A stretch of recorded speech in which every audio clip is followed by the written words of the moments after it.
understand what happened and any reaction that you have coming in. Well, Paula, we now do know that 9 people on board that helicopter lost their lives in the eastern Azerbaijan province. We know that the president was on board, the foreign minister.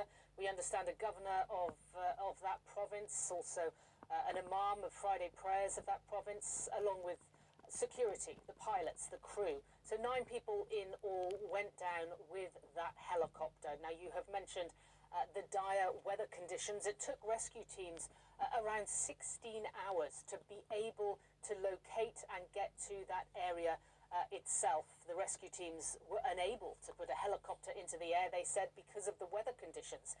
The fact that the fog was so thick, visibility was very limited. We also heard from the rescue teams that there were sub-zero temperatures, that it was extremely cold in these areas. You can see from the images a very mountainous area, inhospitable terrain, and sparsely populated.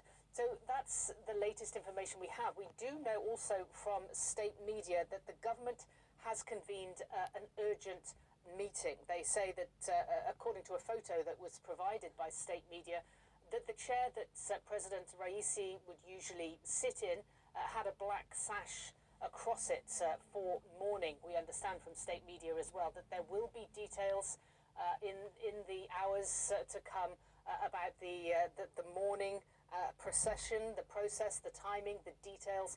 All those will come to us shortly through state media. But people in Iran will be waking up this Monday morning to this shocking news that both the president and also the top diplomat have lost their lives in this helicopter crash. Of course, questions will be asked internally now about what happened, about whether why this helicopter was in the air with such dire weather conditions. We know it was in a convoy. There were 3 helicopters in all carrying the delegation of President Raisi from this inauguration of the dam project just on the border with Azerbaijan. There were 3 helicopters. 2 of them landed safely, but the one carrying the president and the foreign minister, we know now, did not. Paula. Paula Hancock's for us in Abu Dhabi, continuing to track reaction. Really appreciate it. I want to bring in CNN's chief international anchor now, Krishan Amanpour. Krishan, really good to have your insights here. You interviewed the foreign minister a little bit over a year ago. You tried to interview the president. I just want to get your reaction to what really has been shocking news.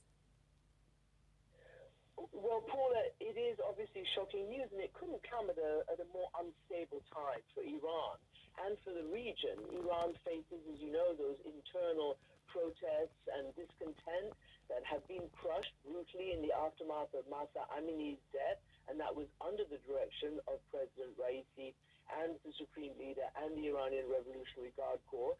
It also comes at a time when this Israel war on Gaza against Hamas continues, and as you know, the perennial shadow war between Israel and Iran that has been going on broke into the open over the last several weeks.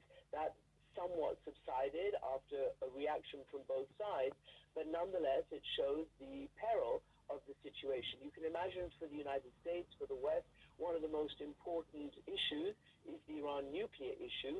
That had been somewhat contained after the 2015 nuclear agreement that President Obama negotiated with Iran and with Europe and was rubber stamped, or rather stamped into officialdom by the entire United Nations process.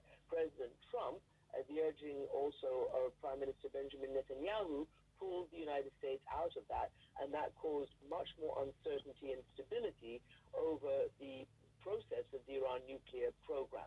We understand over the last week or so there was some word from the IAEA, the UN nuclear agency, that they were back in talks with Iran to make sure that everything was happening above board and within the nuclear regulations, the Non-Proliferation Treaty. We wait to see what kind of work they were doing on that. And it's known that the United States is trying to stabilize issues with Iran, given the volatility of the region right now.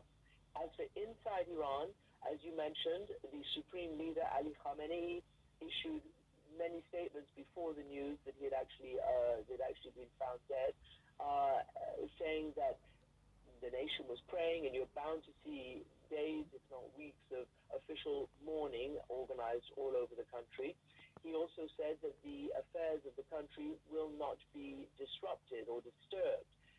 To that point, there is a act of succession. There is a line of succession. There's a first vice president, and you're bound to see at least interim measures being put in place to ensure the continuous running of the system.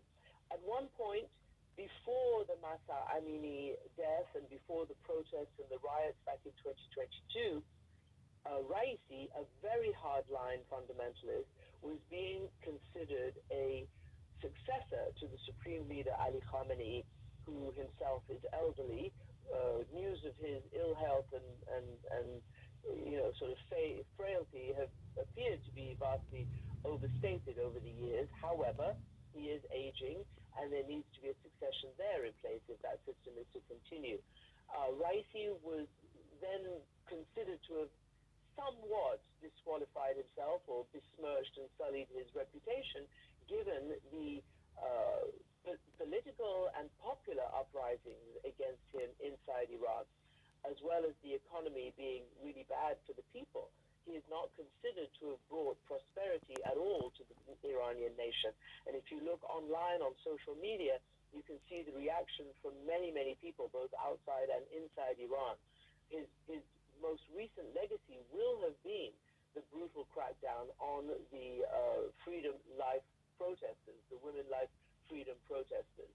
And from his very early days, he was very senior, if not head of the judiciary process, and he had been accused, or not accused, he had been overseeing some of the trials in the very early days of the revolution, and at one point signing off on one that led to the execution of thousands of anti-regime officials or activists.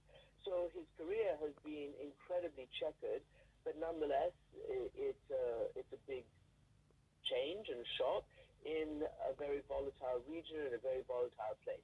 And as for Hossein Amir Abdullahian, yes, I interviewed him, and he is somebody who's had a huge amount of interaction with the UN, with international governments, and he's known very well around the world. Paula? Krishan, do you